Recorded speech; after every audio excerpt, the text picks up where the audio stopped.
말씀을 함께 봅니다. 누가복음 24장 44절 45절. 또 이르시되 내가 너희와 함께 있을 때에 너희에게 말한 바 곧 모세의 율법과 선지자의 글과 시편의 나를 가리켜 기록된 모든 것이 이루어져야 하리라 한 말이 이것이라 하시고, 이에 그들의 마음을 열어 성경을 깨닫게 하시고. 아멘. 오늘 말씀의 제목은 하나님의 말씀에 흠뻑 젖어라. 하나님의 말씀에 흠뻑 젖어라. 2025년도 우리가 사모하고 갈망하고 또 원하고 정말 시국적으로 너무나 어려운 시즌, 우리가 한 번도 경험해 보지 않은 나라에 살고 있습니다. 여러분, 대한민국이 이런 적이 한 번도 없었습니다.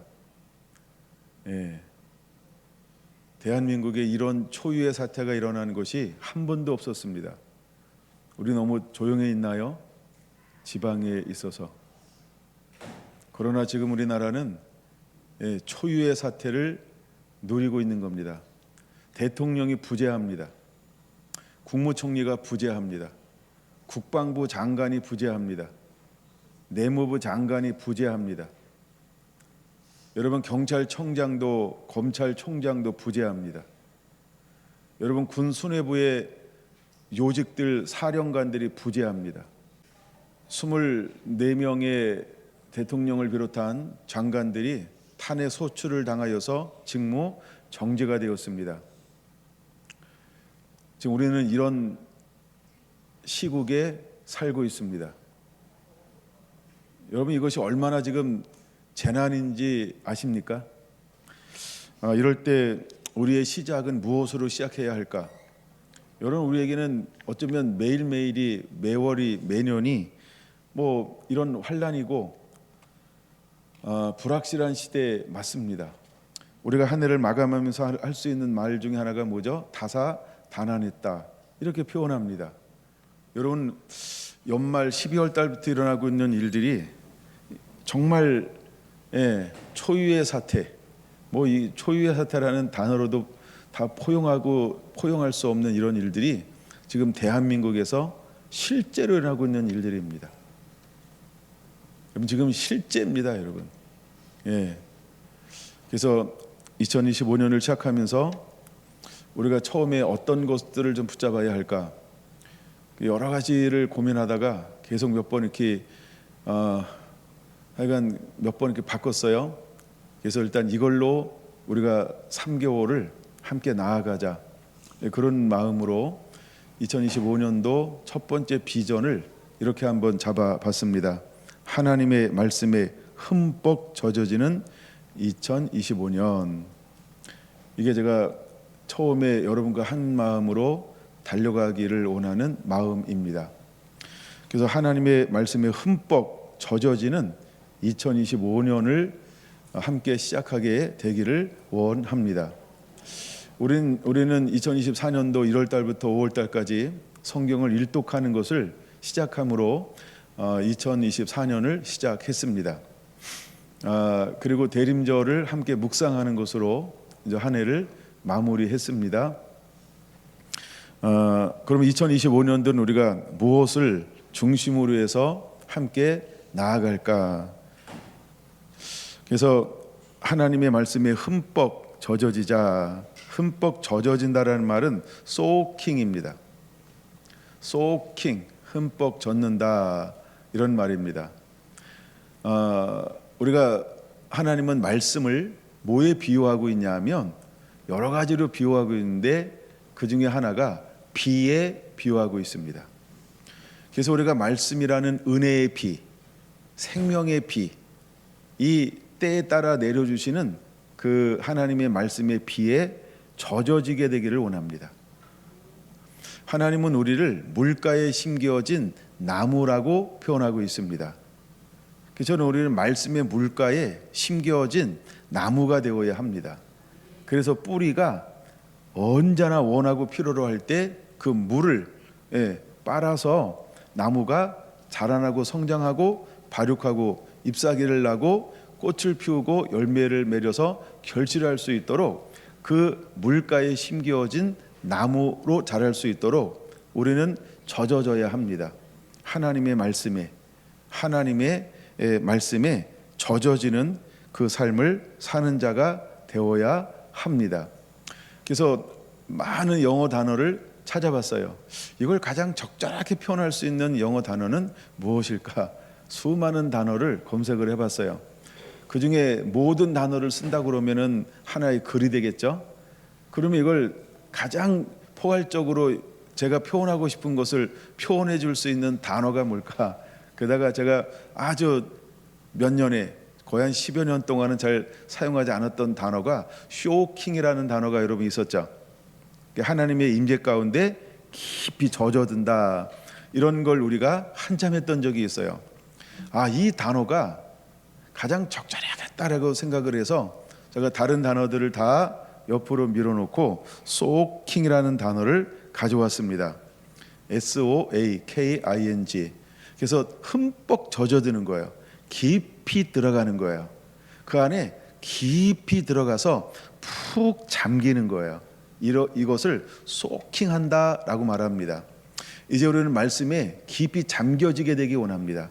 그럼 우리가 말씀에 잠겨지기 위해서 우리가 해야 될 일이 뭘까요? 방법이 없어요. 매일매일 말씀을 읽는 것 위에는 방법이 없습니다. 듣는 것 가지고 안 됩니다. 묵상하는 것 가지고 안 됩니다. 우리는 매일매일 무엇을 해야 하냐 하면 하나님의 말씀을 읽고 듣고 묵상해야 한다는 겁니다. 이것이 우리가 시작하는 첫 번째이어야 한다라고 봅니다. 저는 지난 시간에 매우 중요한 말씀을 나누었습니다. 일단은 우리 아이들한테 한번 물어볼까요? 오전에 나왔던 말씀 기억나는 게 있나요? 누구한테 물어볼까요? 나를 열심히 쳐다봐야 되는데. 자, 이해하고 들으시라고 제가 일단 이해를 구하면서 이렇게 한번 할게요. 뭐 사실은 이해를 구하지 않아도 충분히 됩니다. 그러나 이해를 구합니다. 만약에 오전에 어떤 말씀을 들었는지 내게 나눌 수 없다라고 하면 누가 왔다 간 걸까요? 지난주 말씀을 너무 잘 들으셨네요. 네, 최소한 길가밭은 아니십니다. 네, 예, 맞습니다. 사단이 왔다 간 겁니다. 나는 몰라요. 근데 내가 오전에 들은 말씀이 기억이 안 나잖아요. 간단합니다. 사단이 왔다 간 겁니다. 깨닫지 못할 때에는 사탄이 와서 말씀을 빼앗나니, 가져가다니, 새가 와서 말씀을 가져가나니, 이게 사단이 왔다 간 거예요. 뭐 할 때? 깨닫지 못할 때라고 표현하고 있습니다. 그러니까 우리는 멀쩡하게 예배를 드린 것처럼 보이지만 실제로 이 가운데는 하나님의 영도 임하고 또 무엇도 허용이 되어질까요? 사단도 이 공간 가운데 허용이 되어진다는 걸 잊지 않게 되기 바랍니다. 여러분, 우리가 그 말씀을 진짜로 이렇게 조명해서 본다고 한다면 무서운 말씀 아닌가요? 하나님의 은혜가 있는 곳에 뭐 또 옆에 대기하고 있어요? 사단이요. 뭐 하려고요? 못 깨달으면 잽싸게 가져가려고요. 그렇죠? 못 깨달으면요, 잽싸게 사탄이 그걸 뺏어가려고요. 가져가려고요. 못 깨달으니까 잽싸게 가져가는 새가 있는 거 알아요? 몰라요? 몰라요. 사탄이 왔다 간 거 알아요? 몰라요? 몰라요. 그러니까 사탄이 왔다 간 걸 모르니까 오늘 나눴던 것처럼 뭘 하지 않아요? 사탄아 떠나 갈지어다. 이걸 죽기를 못하는 거예요. 명령할 수가 없는 거예요. 왜? 사탄이 왔다 간 것도 몰라요. 그 다음에 세 번째, 무엇을 뺏긴 건 알아요? 무엇을 내가 누려야 하는데 뺏긴 걸 알아요?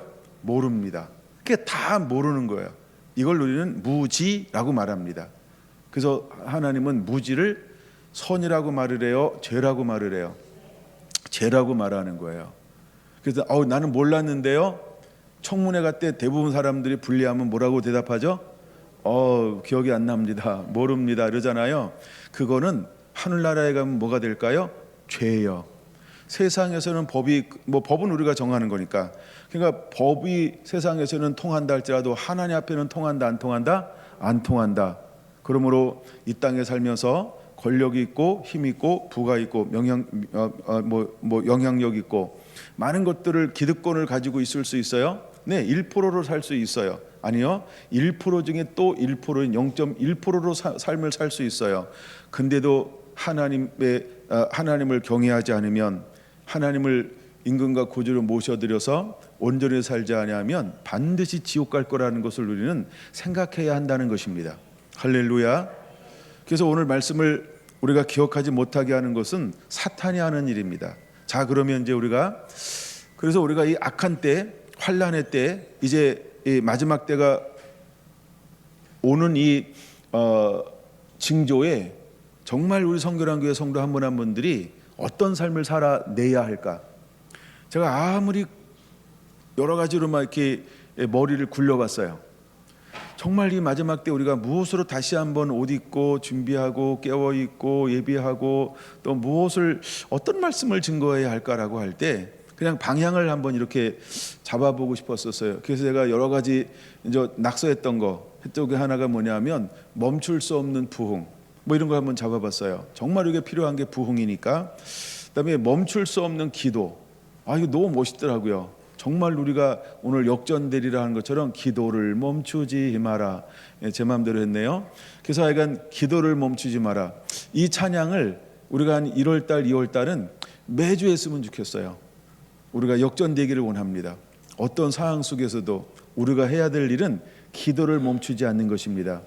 물론 기도를 해야 되는데 그 내용이 굉장히 중요하겠죠. 그래서 내가 어떤 기도를 해야 되는가 또 굉장히 중요합니다.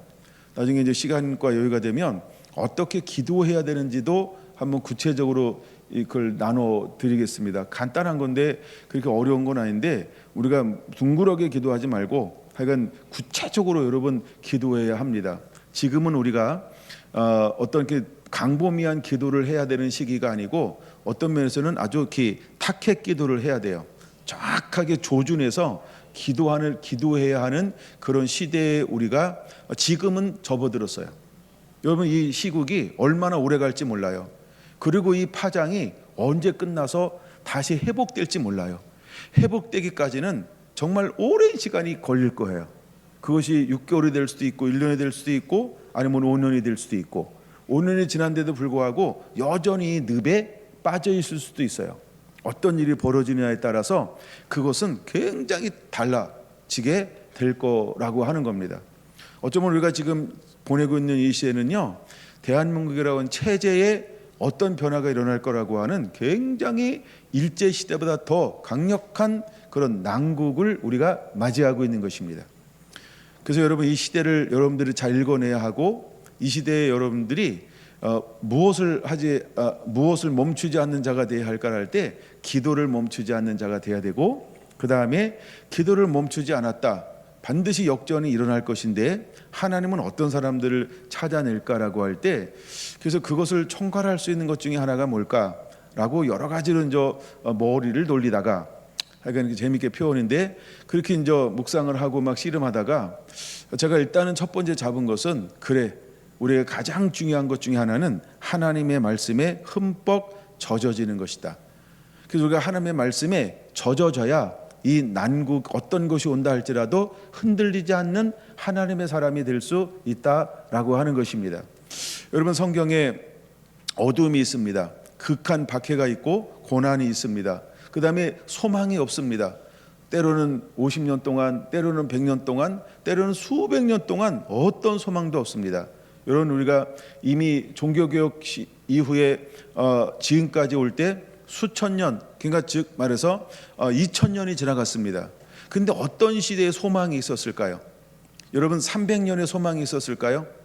1000년 때에는 소망이 있었을까요? 1500년 때는 소망이 있었을까요? 물론 1500년대에 여러분, 종교가 개혁이 되었습니다. 새로운 희망의 불길이 타 올랐습니다. 또 다시 500년이 지나갔습니다. 지금은 어떨까요? 그 타올랐던 불은 여전히 유효한 걸까요? 여러분, 그것도 구태의연하게 되어져 버렸다라고 하는 것입니다. 때로는 좋은 것들이 다 바른 방향을 가지고 시작할 수 있습니다. 근데 우리가 젊을 때는 싱싱합니다. 그러나 50, 60만 넘으면요, 어떤 게 찾아오나요? 이 나이에 내가 하리 귀찮아짐, 쉬고 싶음, 안주하고 싶음, 내려놓고 싶음이 우리 안에 찾아온다는 거예요. 여러분, 저는 이미 그것을 보고 있는 거예요. 그러면 우리만 그럴까요? 아닙니다. 이것은 모든 것에 다 통용되어지는 것입니다. 사람들은요, 어느 정도 나이가 먹잖아요. 다 이제는 쉬려고 합니다. 근데 사람들은 쉬려고 하는데 우리 죽은 거예요? 아니죠. 그렇죠? 아닌데 쉬고 싶어요. 뭘 잃어버리는 걸까요? 첫사랑이요, 열정이요. 다 잊어버립니다. 다 잊어버립니다. 물론 제가 이제 시골교회 집회를 준비하고 있기 때문에 이런 부분을 더 깊이 생각하고 묵상하고 있기는 합니다. 제가 이것을 생각하게 된 계기는 지난 메타싱크를 다루면서부터입니다.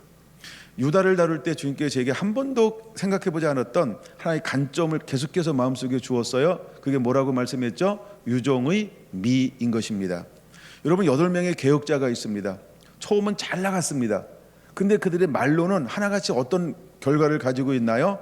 그렇죠? 첫사랑을 대부분 잃어버린 것이 8명의 왕이었다는 겁니다.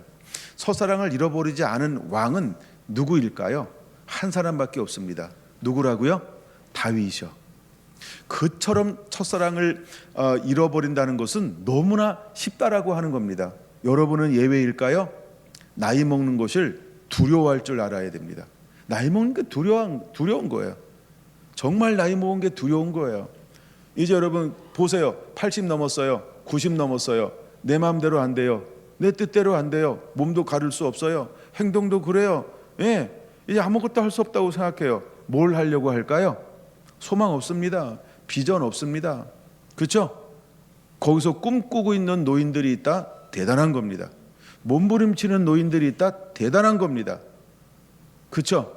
이게 남의 이야기가 아닙니다. 이제 우리 70이 넘으신 분들, 그렇죠? 우리 이야기입니다. 강호정 집사님 이야기고 이정수 집사님 이야기고, 못하고 70 넘으신 분이 우리가 많지는 않습니다. 이제 70에 가까이 오시는 분들 들으셔야 됩니다. 내 이야기일 수 있습니다. 자꾸 체력에 딸린다고 이야기합니다. 웃자라고. 그렇죠? 그래서 우리가 뭘 잃어버릴 수 있을까요? 열정이요. 육체적인 열정만 잃어버리는 게 아니라 무슨 열정을 잃어버려요? 믿음에 대한 열정을 잃어버려요. 하나님에 대한 열정도 잃어버려요. 그래서 이제는 섬기고 헌신하고 봉사하고 나누어주고 내가 희생하고 헌신하고 막 이렇게 살고 싶은 게 아니고, 난 이제 날 챙길 거야. 이제 나는 나를 알아볼 거야. 이래서 그때부터 남편하고 대들기 시작하잖아요. 물론 15년만 지나면 맞짱 뜨기 시작합니다. 이제 우리 몇 년 전에 저희 교회를 나갔던 어느 집사님이 계시죠. 그분이 그런 인생을 살았어요. 내가 시집 와서 30년 동안 아무것도 안 했는데 이제 이 나이 먹도록, 이 나이 먹었는데 내가 계속해서 남편 말 들으랴? 이래가지고 이제 신앙생활을 다시 하기로 마음먹었어요. 근데 어떤 마음으로 마음먹었다고요? 예, 불교 집안에 시집 왔어요. 30년 동안 애기 낳고 키웠고 남편 봉양하고 집안에 며느리 노릇했어요. 이제 안 하고 싶다는 거예요. 왜요? 나도 나이 먹을 만큼 먹었다. 이게 굉장히 멋있는 문구처럼 보이잖아요. 어디다 쓰느냐에 따라서 이게 쪽박일 수 있고 대박일 수 있습니다. 여러분은 어떤가요? 그게 노인이라는 거예요. 그게 나이 먹었다라고 하는 거예요.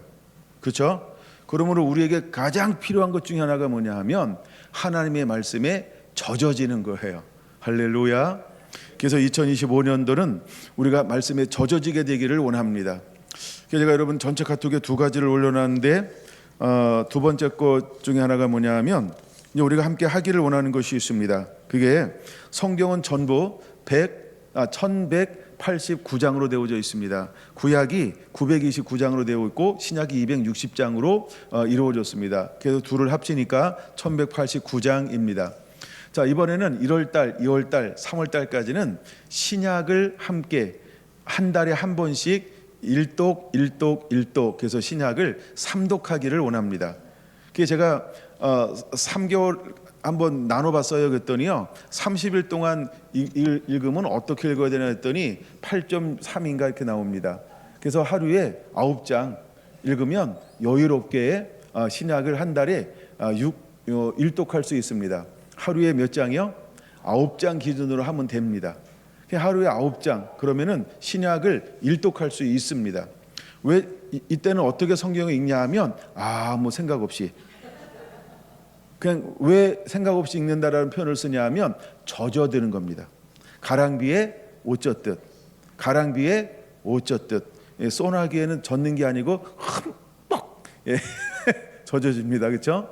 예, 그런 것처럼 그냥 말씀에 젖어지는 것입니다.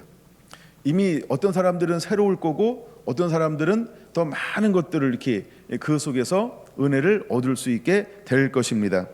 그래서 1개월 동안 일독하는데 하루에 9장 기준으로 하면 한 달이면 충분합니다. 만약에 내가 바빠서 못 읽었다 그러면 잘 보세요. 옷이 젖어졌어요. 안 읽었어요. 마릅니다. 여러분, 말씀으로 젖어진 상태를 누려야 합니다. 그게 중요합니다. 한 번에 저기 막히 뭐죠? 쑥 확 내리는 거 이런 비 하루에 한 번 젖어지고 그 다음에 안 읽는다. 예, 마릅니다. 예, 젖어져 있는 게 훨씬 좋습니다. 말리는 일이 없게 되길 원합니다. 그래서 꾸준하게 읽는 거예요. 매일매일 읽는 게 중요합니다. 매일매일. 오늘 너무 바빠서 못 읽었다 그러면 12시가 지나면 새벽에 읽으셔야 됩니다. 잠자는 것보다 더 중요한 게 내 마음을, 내 심령을 말씀으로 적시는 것입니다. 할렐루야. 제가 요즘에 이제 시간이 약간 한가하잖아요. 그래가지고 말씀 읽는 시간들을 좀 많이 보내고 있습니다. 근데 약간 그냥 저는 좋아요. 오늘도 일어나서 여기저기 막 말씀을 왔다 갔다 했습니다. 그리고 구약은 말라기를 읽었습니다. 이 말라기가 왜 이렇게 좋은지요? 그래서 말라기를 구약은 읽었습니다. 예, 마가복음 읽고 그다음에 누가복음 오늘 같은 본문 읽고 마태복음 오늘 같은 본문을 읽고 마태복음 8장, 누가복음 8장 같은 장에 이제 이런 동일한 성경이 있기 때문에 그 부분을 함께 읽었습니다. 그러면서 이제 시간이 나면서 계속 이걸 말씀을 묵상하는 거예요. 그래서 우리가 2025년도에는 일단 1월 달, 2월 달, 3월 때는 말씀에 흠뻑 젖어보자. 이제 이해가 되신 거죠? 예, 그래서 어떻게 하는 방법도 카톡에 올려줬죠. 예, 그래서 하루에 읽는 겁니다. 그건 이제 전체 톡에 또 올려야 되잖아요, 그렇죠? 그럼 어떻게 올릴까 생각을 참 많이 했습니다. 힘들게 할까, 어렵게 할까, 복잡하게 할까, 포기하게 만들까, 뭐 이런 거 하고서 한 주에 성경을 3절씩 암송하게 할까, 뭐 이런 이게 처음 생각이었어요. 그래서 젖어지는데 복잡하면 안 되겠다. 그래서 젖어지는데 목적을 두자 해가지고 그냥 9장 기준으로 해서 읽자라고 하는 겁니다. 이제 올려야 될 것 하나 있습니다. 거기는 안 나오는데 제에게는 있습니다. 4번이 뭐냐하면 어디 읽었는지 범위를 매일 올려주면 됩니다. 한 번 올릴 수도 있고 2번 올릴 수도 있고 3번 올릴 수도 있겠죠. 모아서 올릴 수도 있겠고. 그래서 나는 이렇게 읽고 있다. 그걸 여러분들이 매일매일 올리시면 됩니다. 아멘. 예, 그 다음에 하고 싶은 것들이 있었는데 이것은 진행은 하지 않겠습니다.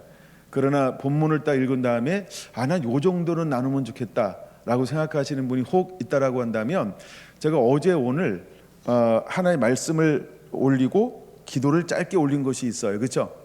그런 식으로 여러분들이 말씀을 붙잡고 기도 제목을 올리면 참 좋겠다라는 생각을 가졌습니다. 그러나 그것은 의무적으로는 안 하겠습니다.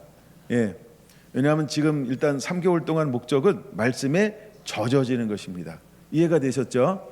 예, 그래도 또 나는 이것 가지고 부족해 그러면 말씀을 읽고 레마로 깨달아지는 거, 은혜 받은 거, 또 내 안에 새로워진 거, 이건 내가 붙잡아야지 라는 것이 있으면 그런 식으로 이렇게 한 줄 기도 굉장히 좋습니다. 여러분, 기도를 길게 한다고 능한 게 아닙니다.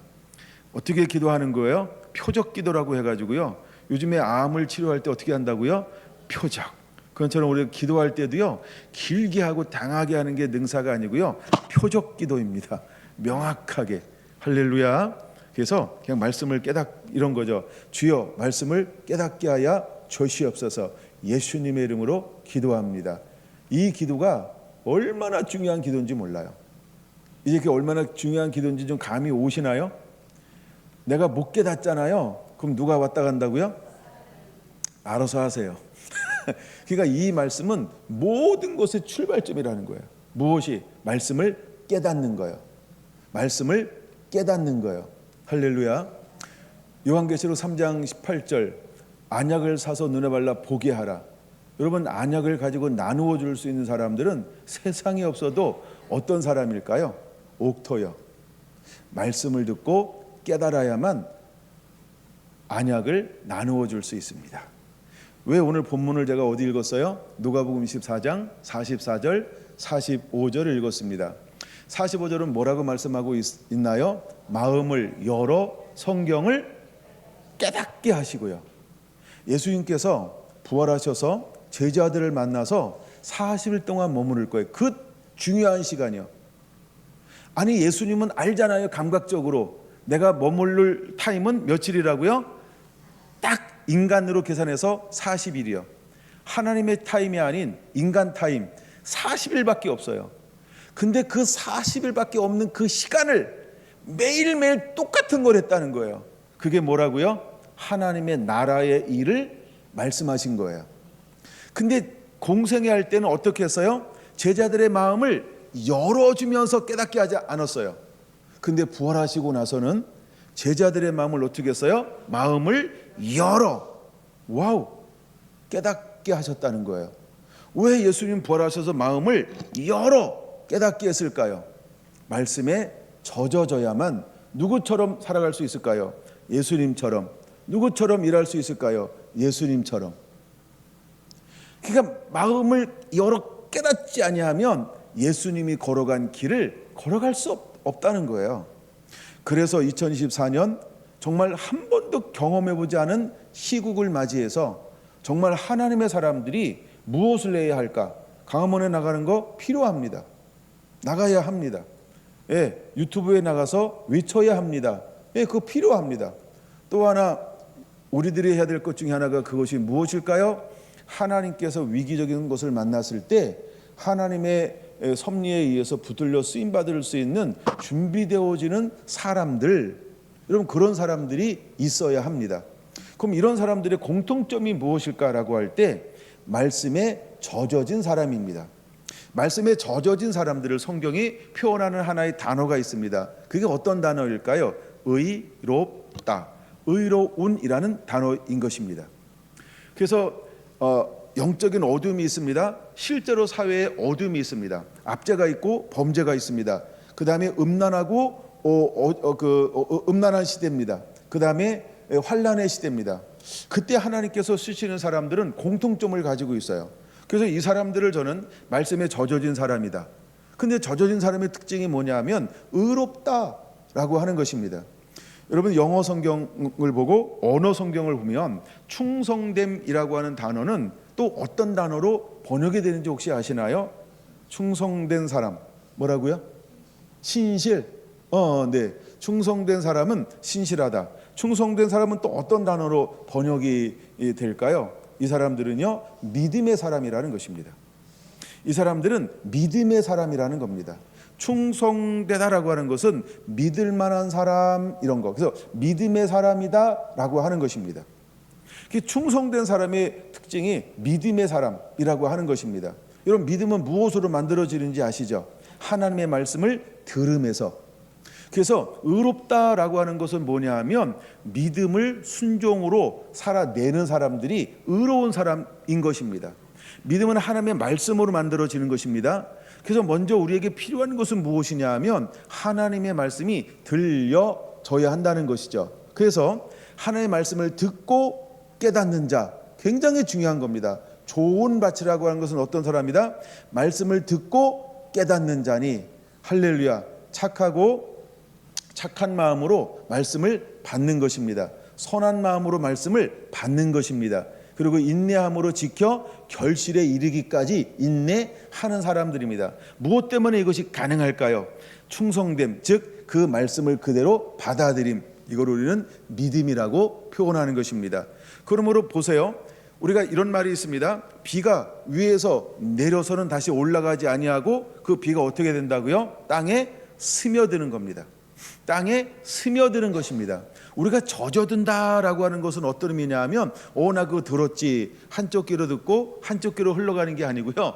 하나님의 말씀을 들은 다음에 옷을 따라서 이렇게 흘러내려가서 땅으로 사라져 가는 것이 아니고 이 젖어든다라고 하는 말은 왜 제가 젖어든다라는 쇼킹이라는 단어를 사용했냐 하면 내 몸속에 남는 거예요. 내 마음으로 들어가는 거예요. 내가 말씀을 듣고 잊어버리는 것이 아니고 흘려보내는 것이 아니고 나 경험했지, 나 들어봤지, 나 그거 들어본 것 같은데 이렇게 표현하는 게 아니고 그 말씀 내 안에 있어, 그 말씀 내 안에 있어. 내 마음에 축적이 되어지는 거예요. 내 삶에 그 말씀이 쌓여지는 거예요. 할렐루야. 그래서 이것을 쇼킹, 젖어든다라는 표현을 그래서 쓰고 싶었던 거예요.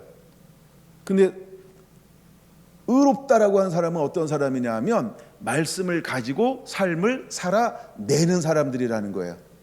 그러면 위기를 만날 때마다 하나님을 찾는 사람들은 어떤 사람들일까요? 그렇죠? 하나님의 말씀을 가지고 삶을 살아내는 사람. 우리 이 사람들을 히브리서 11장 너무너무나 멋있는 장이에요. 여기 이 사람들을 다 한번 모아봤어요. 다 모아봤어요. 물론 주로 구약의 인물들을 모아놨습니다. 근데 이 사람들을 이끌어서 우리는 무엇이라고 표현하고 있냐면 믿음으로 이렇게 표현했어요. 그러면 신약에서는 믿음으로 산 사람들을 뭐라고 표현해 냈을까요? 신약에서는요, 믿음으로 이렇게 표현해 놨습니다. 근데 먼저 구약에서 산 사람들을 히브리서 11장은 뭘로 표현한다고요? 믿음으로. 그러면 신약에서 산 사람들을 뭐라고 표현했을까요? 믿음으로 또 하나의 단어가 있다는 것입니다. 이것이 이제 우리는 달란트 비유에서 이 단어를 어떻게 표현하고 있어요? 자, 제가 달란트를 맡겼습니다. 근데 주인이 볼 때 이 달란트는 분량으로 말하면 어떻게 표현하고 있냐면 지극히 작은 것이라는 표현을 쓰고 있다는 겁니다. 5달란트도 지극히 작은 것이고 2달란트도 지극히 작은 것이고, 근데 이 사람들이 어떻게 감당했다고요? 그렇죠? 충성이라는 말을 사용하고 있죠. 이것이 뭐라고요? 믿음이라고요. 내가 지극히 작은 것에 충성하였으며, 그러면 충성이란 이 말은 무슨 말이라고요? 믿음이라는 말입니다. 그러면 이 믿음을 가지고 사는 사람을 뭐라고 표현한다고요? 의로운 사람이라고 표현하고 있는 것입니다. 하나님은 어떤 사람들을 찾을까요? 의로운 사람을 찾습니다. 그래서 우리는 믿음으로 사는 삶을 살아야 합니다. 믿음은 하나님의 말씀을 듣고 내 삶 가운데 뿌리를 내린 사람들인 것입니다. 이 사람을 주님은 구약에서도 이 사람과 일했습니다. 신약에서도 이 사람과 일했습니다. 그러면 현대 가장 문명화된 오늘 이 시대에는 어떤 사람을 통하여 하나님이 일할까요? 가장 음란하고 타락한 세대의 하나님은 어떤 사람과 일할까요? 동일하다는 것입니다. 믿습니까? 그러므로 우리가 해야 될 일이 뭘까요? 하나님의 말씀에 젖어드는 것입니다. 하나님의 말씀에 젖어들게 되기를 바랍니다. 아멘. 여러분들이 단어가 의미가 이게 뭐예요? 젖어드는 건 그게 신경 쓰는 거 아니에요. 그냥 읽는 겁니다. 그냥 듣는 것입니다. 그래서 여러분들이 이제 말씀을 읽어나갈 때 여러 방법을 취할 수 있습니다. 근데 이번에 취하길 원하는 방법은 하나가 있는데, 이렇게 하면 너무 좋고요. 나는 그래도 그냥 내가 한 대로 하겠다기도 안 하는 것보다 좋으니까 그냥 그대로 한번 해보시고. 근데 어떻게 했으면 좋냐 하면 이제는 내 입으로 소리를 내서 읽는 것. 한번 이번에 이렇게 한번 해보고 싶습니다. 어떤 게 가장 나를 적셔지게 만들까? 한번 제가 또 생각을 했습니다. 예, 머리 굴러가는 소리가 나죠. 그게 막 생각저 생각해봤어요. 그럼 어떻게 해야 효과적으로 내 마음이 젖어질까? 근데 요즘에는 옷이 기능성 옷이 너무 잘 나와요. 물을 부었는데요, 어머나 한 개도 안 젖어. 그렇죠? 음료수를 흘렸는데요, 어머나 한 개도 안 스며들어. 너무 옷이 좋아. 너무 옷이 좋아요. 우리가 이런 시대에 살고 있습니다. 그래서 우리가 귀로만 듣는 것 가지고는 안 되겠다. 그다음에 눈으로만 있는 것 가지고는 안 되겠다. 가장 효율적인 게 뭐냐 하면, 하나님께서 천지를 창조하실 때 눈으로 창조하셨을까요? 귀로 창조하셨을까요? 그렇죠? 입을 벌려 사운드, 소리를 만들어냈다는 거야. 그래서 외부에서 들려주는 소리로 내가 반응한 것이 아니고, 이제는 나라는 지체, 나라는 하나님의 거룩한 지체, 나라는 하나님의 성전된 이 거룩한 지체가 내가 스스로 사운드, 목소리를 만들어내서 하나님의 말씀을 읽을 때 혼과 영과 육의 흠뻑쇼를 제일 잘하는 가수가 누군지 아시죠? 금방 하시네, 막 이런 거 흠뻑쇼를 아주 잘한대요. 그런 것처럼 우리가 말씀에 흠뻑 이렇게 적셔지는 최고의 방법이 뭘까? 그냥 저의 묵상으로는 내가 소리를 내서 읽는 것, 그 방법을 한번 택하여 보게 되기를 원합니다. 이해가 되시나요? 그래서 이번에 성경을 읽을 때 어떻게 읽냐라고 할 때 내가 소리를 좀 내는 거야. 소리를. 저기 목이 아프면 물 좀 마시면서. 그러니까 9장을 읽을 때 굉장히 여러분들, 근데 제가 지금 거의 한 달 가까이 해오고 있거든요. 너무 좋아요. 괜찮아요. 한번 해보세요. 정말이요. 그래서 우리가 한번 흠뻑 쇼를 한번 함께 한번 해보죠. 말씀에 젖어지는. 예. 당신은 왜 이렇게 목소리가 허스키합니까? 그러면 그래서 기도를 많이 해요. 우리가 전에는 목소리가 허스키하면 뭐 한다고 그래요? 어머, 기도를 많이 하셨나 봐요, 막 이러잖아요, 그렇죠? 찬양을 많이 하셨군요. 이러지 않습니다. 기도를 많이 하셨군요, 막 부르짖는 기도. 근데 이제는 우리 목소리가 허스키하면 뭐예요?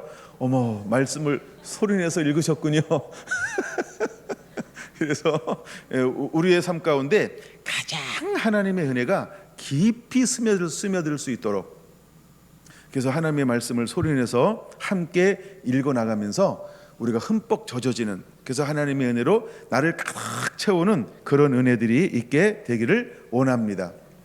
우리가 기도할 것이 하나 있다 그랬었어요. 이게 상위에 속해 있어야 돼요. 주여 말씀을 듣고 깨닫는 자가 되게 하여 주옵소서. 그게 포인트예요. 그래서 이 기도를 멈추지 마세요. 그래서 우리가 말씀을 읽어나갈 때 반드시 해야 할 기도가 있다는 거예요. 그게 뭘까요? 말씀을 듣고 깨닫는 자가 되게 하여 주옵소서. 그래서 아예 45절을 그냥 머릿속에 짱 박아놔요. 마음의 문을 열어 성경을 깨닫게 하여 주옵소서. 주님께서 제자들 만나 하나님 나라를 말씀하시면서 마음을 열어 깨닫게 했던 것처럼 내 마음도 열어 주시옵소서. 돌발 퀴즈입니다. 성경에 이 부분이 또 다른데 두 군데가 있는데요. 한 군데만 맞히면 되겠습니다. 마음을 열어 성경을 깨닫게 하셨습니다. 또 누구에게도 그렇게 하셨을까요? 사도 요한, 잘하셨어요. 또 마음을 열어 성경을 깨닫게 한 사람이 또 있습니다. 그러니까 사도로 끝나지 않는다는 거예요. 또 누구한테 하나님 이런 은혜를 부어줬을까요? 넷이, 에디오피아 넷이, 아주 직접적으로 굉장히 멋있는 성경 구절이 있는데 이렇게 멋있지, 물론 그것도 멋있죠. 저는 사도행전으로 갔었어요. 그렇죠, 그 여인이요. 네, 맞습니다. 드디어 이제 이름이 나오기 시작했습니다. 루디아였습니다. 그렇죠? 마음을 열어 성경을 깨닫게 하는 경우가 있어요. 그런 것처럼 우리 마음이 열어서 성경이 깨달아지면 그때부터요 팔자가 바뀌는데 인생이 바뀝니다. 인생이 바뀝니다. 언제 우리 정정남 성도님은 그런 언어가 확 다가올 수 있어요. 걔네가 눈으로 딱 바라보는 동시에 팔자가 생각난 거예요. 회심한 지 얼마 안 되셨기 때문에 막 마음에 푹 다가오죠. 뭐 인생이 바뀐다고? 팔자가 바뀐다고? 막 이러면서. 네. 그래서 마음의 문이 열려 성경이 깨달아지잖아요. 그러면 삶이 바뀝니다. 인생이 바뀝니다. 놀라운 변화가 일어납니다. 한번 그런 걸 경험하잖아요. 옛 길로 가기가 상당히 어려울 거예요. 왜냐하면 비침을 받은 거거든요. 물론 비침을 받고도 다른 길로 갈 수도 있어요. 뭐 히브리서에 나오기 때문에. 근데 한번 비침을 받으면 이게 우리가 굉장히 새로운 삶을 살아가게 되어지는 겁니다. 그러므로 주여 내 마음의 문을 열어 말씀을 깨닫게 하여 주옵소서. 그렇게 기도하시라고요. 그러면서 성경을 읽기 시작하는 것입니다. 소리 내서 읽기 시작하는 것입니다. 그냥 눈으로 읽고 어플로 읽고 이게 훨씬 수월할 수 있어요. 근데 여러분들이 소리를 낸다라고 하는 것은 어플을 따라서 하든 아니면 뭘 어떤 다른 걸로 하든 어쨌든 나도 뭐라는 거예요? 소리를 내라는 거예요. 그래서 내 삶이 젖어지게 만드는 거예요. 우리 목적이 뭐냐 하면 그냥 말씀에 젖어드는 거예요.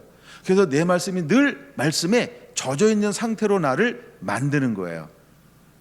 할렐루야. 먼저 말씀이 젖어지는 애가 있어야 합니다. 잘 보세요. 그런 다음에 그 다음 걸 나눕니다. 예수님께서 오셔서 제자들의 마음의 문을 열어 성경을 깨닫게 하셨어요. 근데 그 위에 때가 되니까 성령을 부어줬어요. 어떤 일이 벌어졌나요? 그들은요, 예수님을 따라다녔던 때의 삶하고는 전혀 다른 삶을 살기 시작했어요. 하나하나가 전부 독단적 리더가 되었어요. 예, 누구의 가르침이 더 필요하지 않아요. 왜요? 말씀이 이미 젖어졌고 이 젖어진 말씀 위에 무엇이 임했어요? 성령이요. 그게 성령, 진리의 성령이 딱 오시니까 이것을 우리가 보혜사라고 말합니다. 보혜사 성령이 딱 오시는 동시에 보혜사가 젖어진 그 내 가슴 속에 젖어져 있는 그 말씀을 어떻게 했어요? 능력으로 사용하기 시작하는 거예요. 할렐루야. 제자들을 이후에 어떤 한 사람도 각기 제 길로 간 사람이 있다 없다? 없어요. 무엇 때문에 가능할까요? 두 가지입니다. 하나는 말씀이 풀어졌어요. 말씀에 젖어졌어요. 말씀의 사람이 됐어요. 근데 젖어진 말씀 위에 무엇이 임했나요? 진리의 영이 임했어요. 그 진리의 영이 하나님의 말씀을 소스로 해서 계속해서 사역할 때 이것을 간직한 어떤 제자도 옛것을 기억나지 않았어요. 실패의 길을 걸어가지 않았어요. 하나님이 보실 때 이렇게 표현할게요. 석세스예요. 성공의 길을 걸어갔어요. 성공적 삶을 살았어요. 영광의 삶을 살았어요. 주님이 어떤 사람들을 오늘 이 난국에 찾으실까요? 이 사람이요. 기도 많이 하는데 말씀이 부재하다. 쓰는 용도가 다릅니다. 여러분 정말 존귀하게 붙들려 쓰임받고 싶습니까? 말씀에 젖어지세요. 하나님 말씀을 품은 자가 되세요. 그래야 가장 존귀하게 쓰임받을 수 있습니다. 여러분 신부들의 공통점이 뭐냐 하면 말씀의 사람이라는 거예요. 한 시대를 개혁했던 사람들의 공통점이 뭔지 아세요? 말씀의 사람이라는 거예요. 이미 우리가 오래전에 한번 이렇게 나눴던 것 중인데 이런 거죠. 19세기, 20세기에서 부흥의 주역들이 수십 명, 수백 명이 있어요. 그 중에 탑 클래스가 누굴까요? 그 중에 탑은 누굴까요? 이구동성으로 이분이 탑이라고 이야기하는 분이 한 사람이 있습니다. 탑 중에 탑. 누구라고요? 피니요. 찰스 피니요. 왜 찰스 피니를 수백 명의 부흥과 개혁의 사람 중에 정말 19세기, 20세기 전 세계 새로운 문을 연 주역들 중에 가장 탑이 누구냐라고 할 때 찰스 피니라고 이구동성으로 이야기합니다. 그 이유가 뭘까요? 찰스 피니는 두 가지를 겸비했습니다. 첫째, 말씀. 그렇죠? 둘째, 성령. 우리가 설교의 대가 스펄전. 근데 그를 탑으로 보진 않습니다. 구두수성공이 누구죠? 무디. 발음이 굉장히 재밌는데 하여간 무디 탑으로 보지는 않습니다. 수많은 주역들이 있습니다. 그렇죠? 뭐 요한예술리도 있어요. 교단을 만든.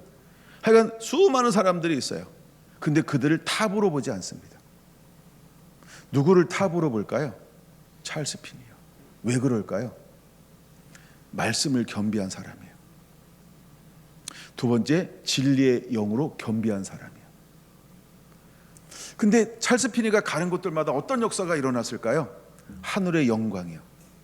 마치 출애굽기 40장에 일어났던 그 봉헌하는 날 임재가 너무나 강력히 서서 섬기지 못했다라고 하는 어마어마한 임재를 운반하는 사람이 대표적인 사람 탑이 누구였을까요? 찰스 피니요. 왜 그게 가능했을까요? 두 가지를 소유하고 있기 때문이라는 거예요. 하나는 말씀이에요. 하나는 임재하시는 성령이에요. 이제 여러분 우리가 다시 주님을 맞이하는 환난의 때, 마지막 때를 향하여 성큼성큼 살아가고 들어가고 있습니다. 또한 우리는 민족적으로 한 번도 경험하지 못했던 시국을 통과하고 있고 지금 진행형입니다. 이때 하나님께서 누구의 관심이 있을까요? 하나님의 말씀의 사람, 성령의 사람. 그래서 하나님의 뜻, 하나님의 나라를 이 땅 가운데 열어갈 사람. 제가 이런 시국에 어떤 걸 묵상해 봤냐 하면, 주님, 이 시대의 한국을 향하여 하나님이 주셔서 예언한 사람은 누군가요? 여러분 유튜브 보면 예언한 사람들이 많이 있잖아요, 그렇죠? 저는 그걸 봤습니다. 시대를 향하여 막 예언합니다. 예. 근데 과연 이게 하나님이 보낸 거 맞습니까? 예, 막 들어요. 근데 정말 주님, 내게 분별력을 주세요. 누가? 나는 아닌 것 같아. 나는 이 시국을 향하여서 말씀을 받은 적이 없어요. 그러니까 가만히 있잖아요. 그게 저는 아닙니다. 근데 누군가는 말씀을 받아서 이걸 올리고 있더라고. 네. 그래서 제가 기도한 거예요. 주님, 하나님이 이 시대에 쓰시는 사람은 누군가요? 저게 하나님의 음성입니까? 저게 하나님의 음성입니까? 아니면 이것이 하나님의 음성입니까? 그런 시각으로 그것을 들었어요. 여러분, 공명이 옵니까? 공명이 오냐는 거예요. 굉장히 중요한 거예요. 물론 내가 공명이 안 돼도 하나님의 뜻대로 다 이루어지겠죠, 그렇죠? 기도하니까 일단 내가 하는 게 뭐냐면 공명이 오는가 이런 거 있었어요. 근데 하나님께서 쓰시는 방법은 똑같다라고 하는 거예요. 누굴 쓸까요? 말씀의 사람이요. 그 다음에 진리의 성에 인도함 받는 사람이요. 세상에 없어도 주님은 쓰시는 방법이 다르게 하지는 않는 거예요. 이 사람을 일컬어서 뭐라고 말한다고요? 의로운 사람이라고 말한다는 거예요. 그러므로 그 사람들의 공통점은 무엇이 되어야 하냐면 신의 성품에 참여함이 되어야 한다는 거예요. 물론 다 좋은 평판을 가지고 있으려고 노력하지 않아도 됩니다. 뭐 예를 들어서 사도 바울이라는 사람은 크게 두 가지 평판을 평생 가지고 다녀야 되겠죠. 그렇죠? 다메섹을 만나기 전, 아니요, 안디옥 교회에서 파송받기 전에는 그는 어떤 사람으로 알려졌을까요? 나쁜 놈, 그렇죠? 비박자, 흉악한 자, 이렇게 평생 가까워. 평생. 이건 어떻게 할 수가 없어요.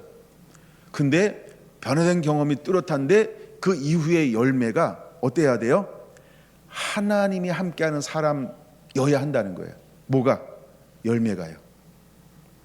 우리는 무엇을 보고 분별할 수 있을까요? 열매요. 우리는 너무 잘 모르잖아요, 각오를. 또 그 속마음이 뭔지 알아요? 아, 이랬다 저랬다잖아요. 지금 이 사람들, 예, 막 이랬다 저랬다 지금 하잖아요. 그래서 나라가 혼란이 막 어마어마하게 온 거 아니에요. 진짜 속마음이 뭘까요? 그래서 하나님이 보시는 인격으로 시대를 분별할 수 있어야 돼요. 그 다음에 그것을 받아내서 쏟아내는 사람들을 그래서 보는 거예요. 하나님이 쓰실 때 보세요. 구약이나 신약이나 말씀을 주는 사람의 공통점이 있다는 거예요. 삶이 올바르지 않은데 예민한 계시를 준다?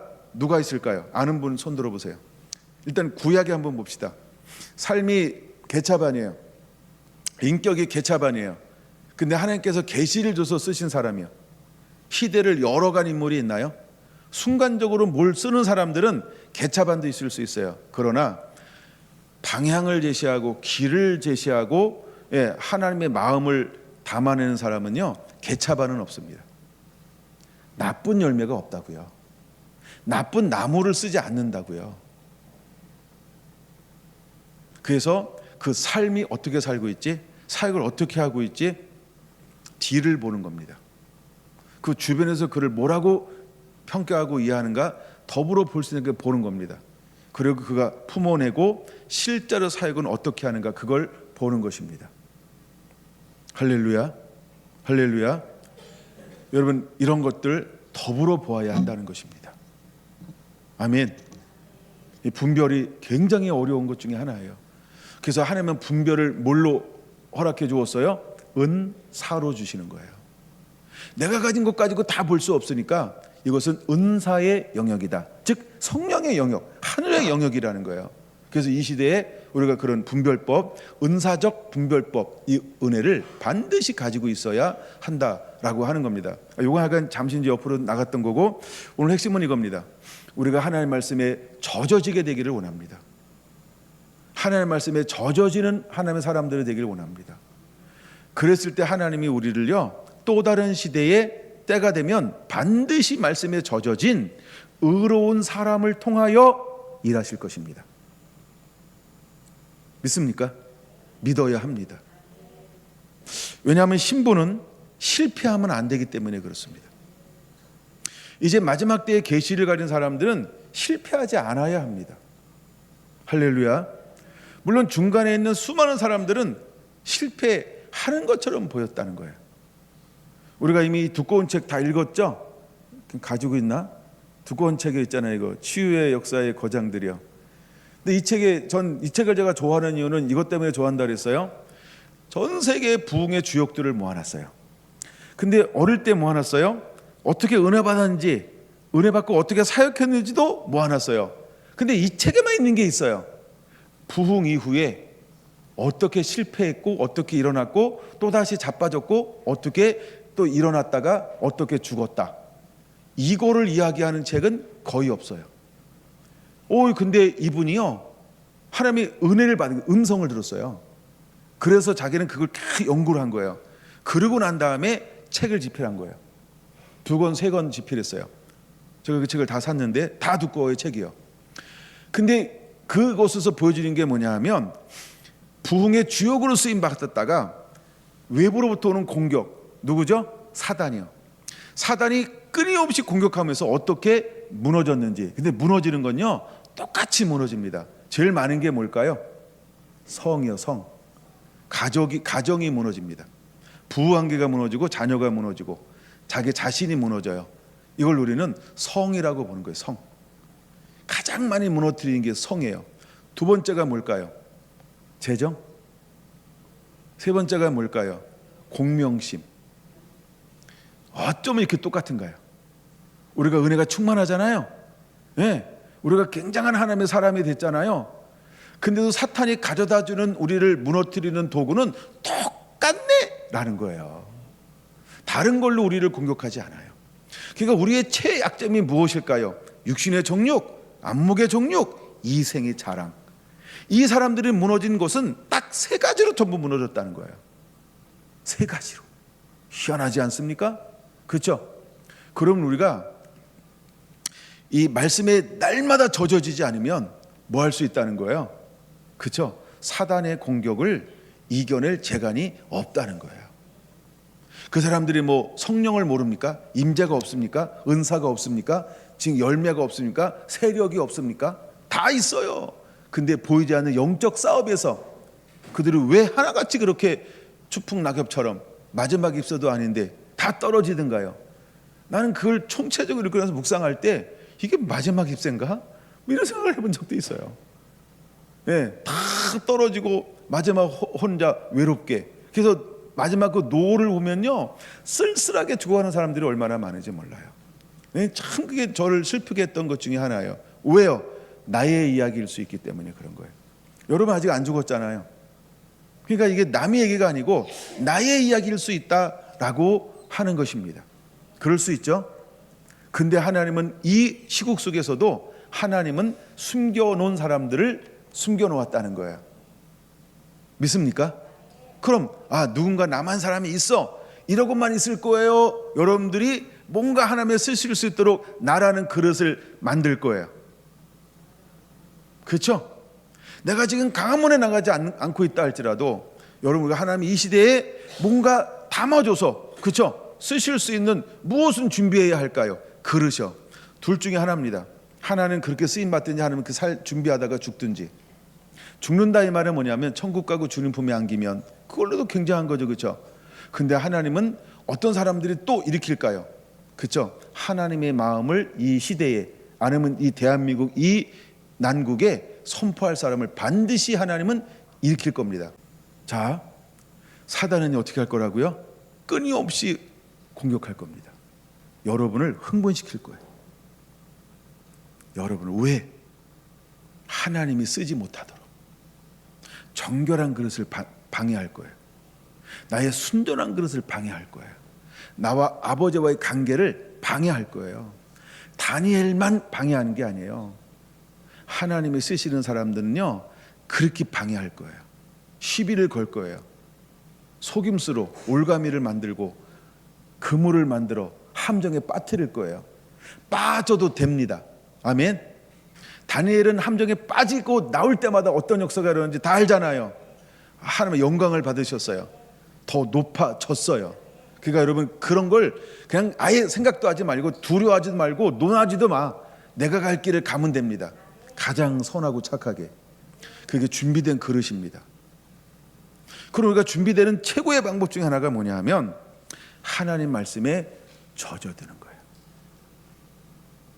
그래서 우리는 먼저 2025년을 그렇게 시작하게 되기를 원합니다. 할렐루야. 네, 기도하겠습니다.